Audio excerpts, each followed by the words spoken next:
Akkam jirtu hordoftoota tiyyaati warras viidiyoo biraa qabadhee isiniin dhufeera. Warri haaraa taatan baga nagaan dhuftan gara tiyyaati bifa haaraa taatan subscribe gochuudhaan gara maatii kiyya dabalamaa isiniin jedha.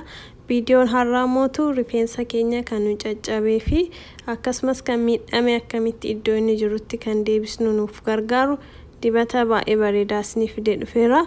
Hanga viidiyoo dhumaatti na faana turaa isiniin jedha. Dibata kana hojjechuuf kan nu barbaachisu wantoota sadii qofa jechuudha.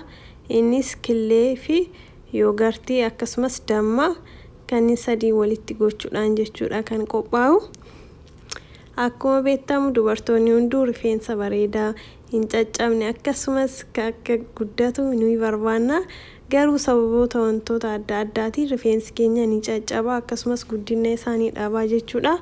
Kun immoo baay'ee tokko yaachisaa jechuudha. Rifeensi keenya maaliif hin guddanne akkasumas maaliif jalaa ciccita jennee baay'ee hojiin cinqamna. Rifeensi nama gaarii osoo kunuunsaayyuu hin godhiniif ofuma isaatii guddata. Kan nama gaarii immoo kunuunsaayyuu godhamee fi inni hin guddatu jechuudha. Achuma nama aarsaa jechuudha. Achumatti puuphaan akkuma boora san fayyadamtanii jechuudha. Bishaan sanii adii san osoo hin taane boorri sun of keessatti faatii fi pirootiinii of keessaa kan qabate waan ta'eef rifeensa keenya baakteeriyaa irraa nuuf dhoorga.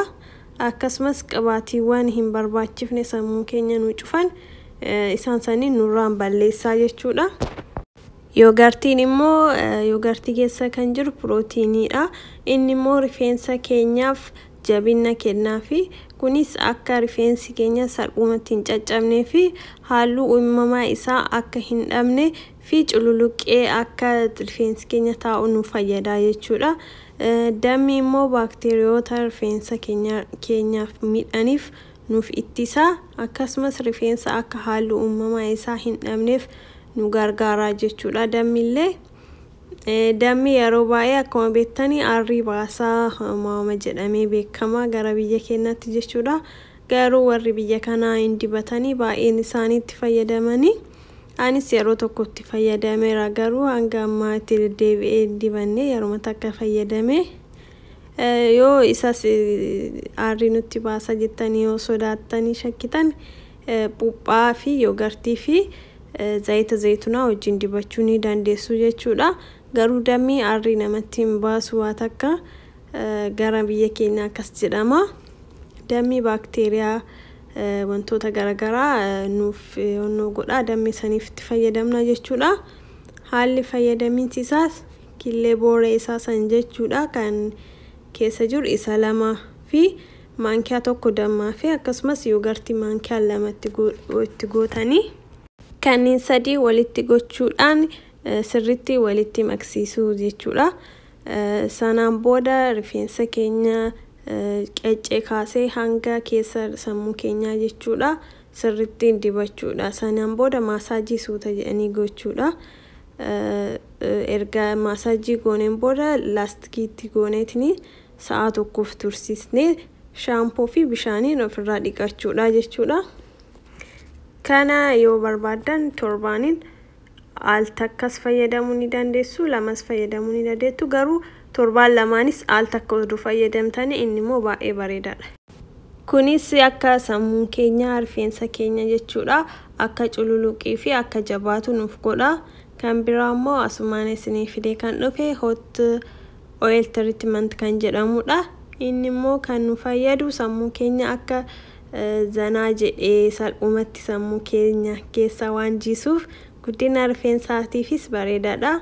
Haalli fayyadaminsa isaa mootu zayita zaytunaa fi coconut oil hanguma isin barbaadan jechuudha. Maankiyaa lama lamas ta'ee itti gochuu dandeettanii akkuma baay'ina rifeensa keessaniiti jechuudha.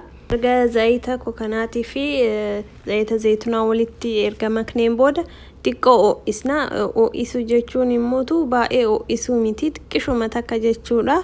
Akkuma labba jedhutti ni beektanii baay'inni keessanii akkas gooneetiin rifeensa keenya jala sirriitti dibachuu hanga qaccee isaa jechuudha. Sirriitti dibnee dibachuu. Sanaan booda suuta jennee maasaajii gochuudha. sa'aatii tokkoof tursiisanii dhiqachuu. Zayitiin ho'aa rifeensa salphumatti akka hin caccabnee fi akka rifeensi cululuqu nu fayyada. Akkasumas rifeensa guyyaa guyyaan dhiqachuun gaarii miti. Akka rifeensi keenya goggoguu yookaan immoo halluu uumama isaa akka dhabu taasisa. Kanaafuu rifeensa keenya torbaanitti yoo baay'ate al takka dhiqachuun yookaan immoo torbaan lamatti al takka dhiqachuun bareedaadha. Dhiqachuudha malee guyyaa guyyaan dhiqachuun rifeensa keenya qulqulluu gochuu ni danda'a.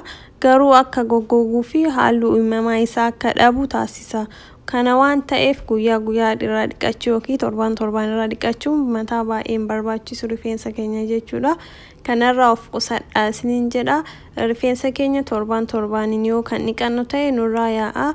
Akkasumas hin filamaa maal ta'a nurraa yaa'uu danda'a jechuudha baay'isee.